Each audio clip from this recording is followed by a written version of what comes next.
nothing to lose. Far away, far away. Ricochet, you take your aim. Far away, far away. You shoot me down, but I won't fall. I am titanium. You shoot me.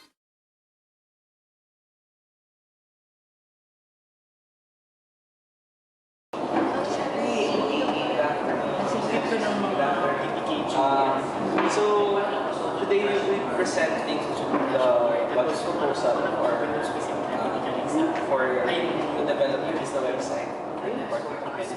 So our consultancy cost is divided into 3 categories. So allowances, so that would be for the project leader and the project team members. So Phoebe is the leader and Anika and I are the members.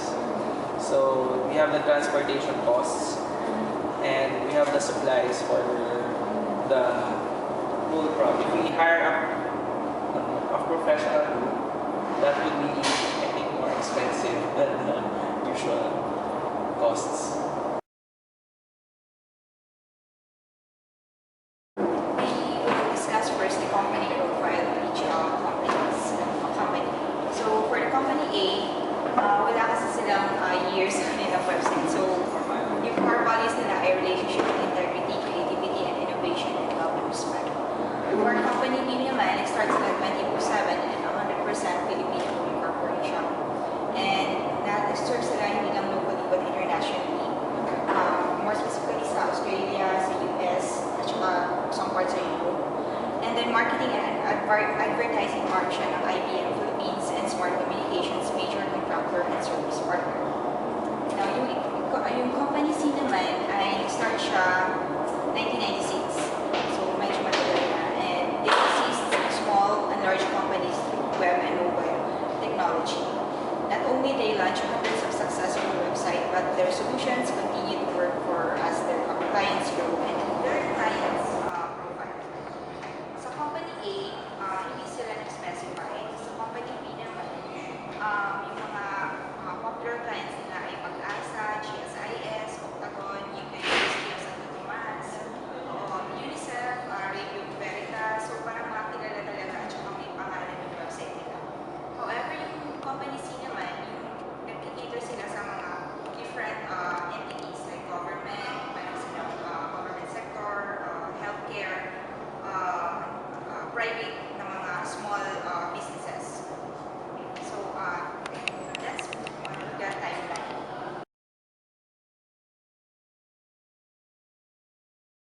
Services naman sa company A, yung specific nila, yung gagawin nilang services ay web design, SEO or search engine optimization, the UAT or the user acceptance test, at saka yung deployment. Sa company B, makikita natin na ito yung pwede nilang gawin sa website natin. So, home, about us, events, services, contact us, logo enhancement, tas animated banner, yung nag-move sa website, yung flash siya. Parang siya yung mail na may turn. Pwede din, oo. Ilan siya, like, boring na natin. Tapos may team customization, depende kung sa World AIDS Day or World for mga ganun mga Tapos website icon, basic search engine, optimization for page, main page, documentation, meron din silang SMS notification. Makikita natin sa page, sa company C na page, yun yung mga detail nila na services.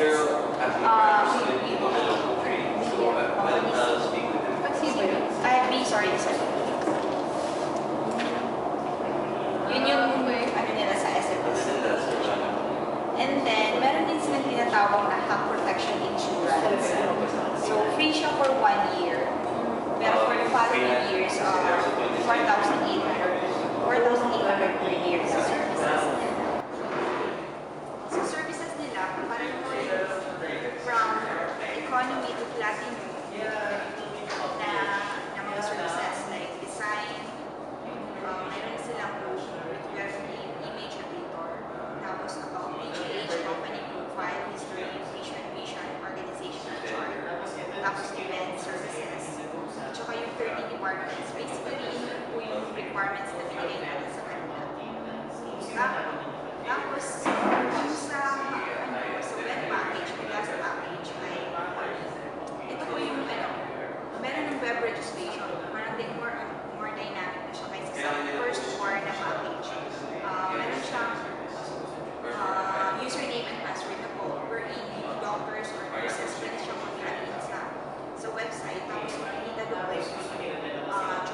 next up is the maintenance. Lahat sila may maintenance except yung company A.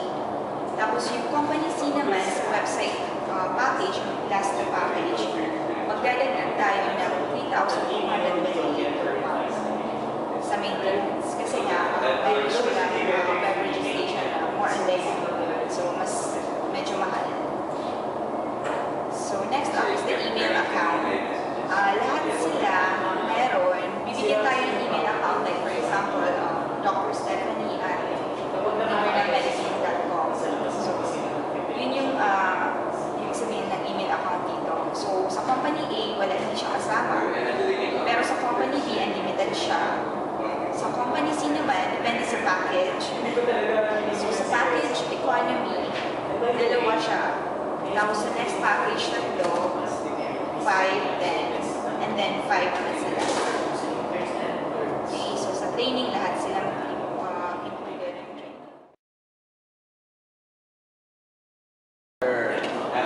Nilagay namin dyan is our suggested bidder or suggested company, which is company B. So, ang rationale namin for choosing company B is because, first of all, it's the least expensive for a year. 55,000 siya. And the maintenance fee is also the least expensive. Since we have a startup website and we have, ang goal naman natin is to provide online existence. I think we can start with a basic website which has actually maganda na yung mga kasama niya.